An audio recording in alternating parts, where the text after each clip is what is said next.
Sveiki, aš esu Andrius Tapinas ir pamėginkite atspėti, kągi aš turiu rankoje.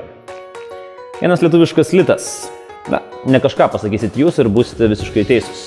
Bet štai jums iššūkis, kurį meta mūsų draugai, talentų karta. Pamėginkite iš vieno lietuviško lito per 24 valandas sukurti 10. Iš 10 litų per 2 paras sukurti 100. Iš 100 per savaitę sukurti 1000. Ir svarbiausia čia ne tie tūkstančiai ir ne šimtai. Jie bus panaudoti kilniems tikslams. Svarbiausia pats iššūkis, pats procesas ir jūsų sugebėjimas ne tik žodžiais, bet ir darbais įrodyti, ko esi vertas. Iš lito į 1000 litų. Ir tolyn. Pakliūk į talentingiausių žmonių sąrašą, kurį talentų karta pristato geriausiams darbdaviams.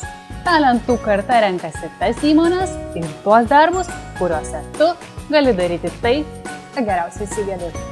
Tu įrodyk talentų kartai, ko esi vertas, o talentų karta įrodyk jiems.